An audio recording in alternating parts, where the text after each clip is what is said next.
So Hollywood celebrities rallying against the GOP tax cuts that we now know will benefit 143 million Americans. Comedian Rosie O'Donnell actually told off House Speaker Paul Ryan on Christmas Day. Now, this is the quote from Rosie O'Donnell. It was a tweet. She said, "At the end of each year, no matter how short or long it may feel, there is always Christmas. Waiting for us is that sense of wonder that shepherds felt when the angels appeared in the night sky to herald the birth of a Savior." Rosie responded, that was Ryan, by the way.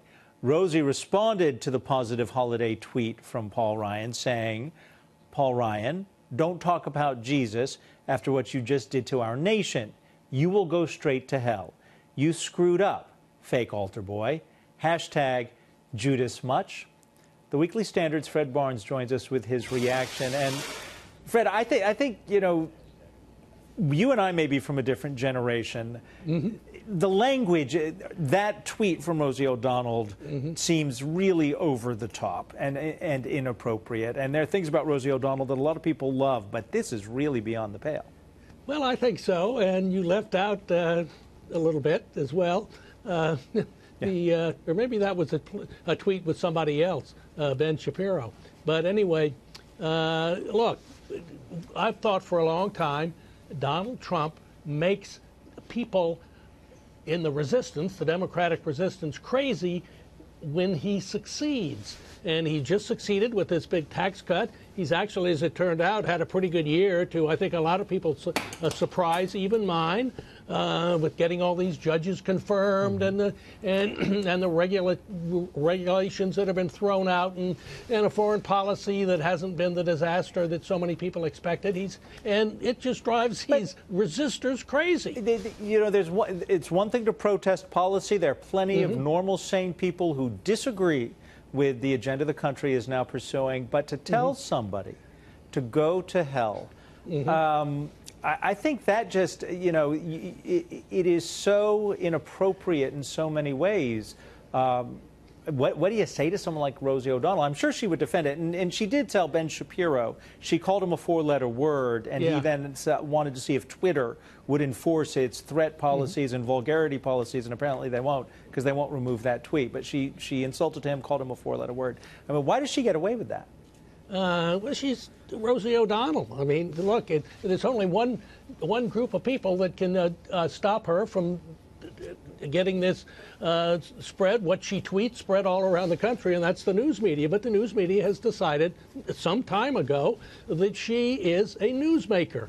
We see other people like this. You know, they got LeVar Ball in California and the Kardashians, these people who have no claim to fame. Their claim is being famous, that's it. Yeah, exactly. I mean, does Rosie O'Donnell know anything about the Republican tax reform bill? I doubt it. I mean, does she know that it doubles the child tax credit and it doubles the standard deduction from $12,000 to $24,000? And look, I think she's going to find out the hard way that this tax bill is pretty good for the middle class when in a few months the people who work for her, those poor devils, find that the tax withheld from their paycheck has gone down and hers has gone up.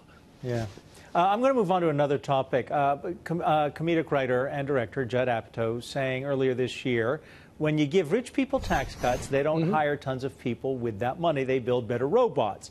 Now, this, as many companies have announced employee bonuses and minimum wage hikes because, well, the companies are saying because of the tax cuts. Fred, is Apatow wrong or is he right? Because a lot of the money is going to go to all kinds of things, but don't companies also invest in perhaps equipment that makes them more productive without the human cost? Because that's your greatest expense.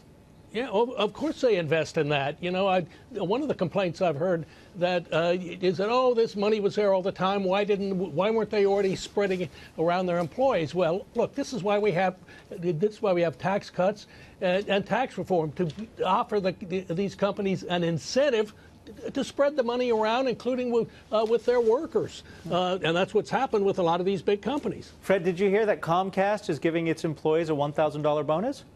I did hear that. Yeah. Okay. Fred Barnes, thank you very much for joining us. gotten so big. But really quick, I want to ask about Rosie O'Donnell. She lashed out at Paul Ryan after the tax reform bill was passed. Here's what she tweeted. This is something else. She says, Paul Ryan, don't talk about Jesus after what you just did to our nation. You will go straight to hell. You screwed up fake altar boy. Hashtag Judas much. I mean, this is this politics as usual? Or entertainment? Rosie, is this okay? Rosie has, you mentioned the word entertainment. Rosie has committed the cardinal sin. And that's not attacking Paul Ryan or President Trump. It's not being funny. She's not funny. You know, if you're going to attack, at least be entertaining and humorous.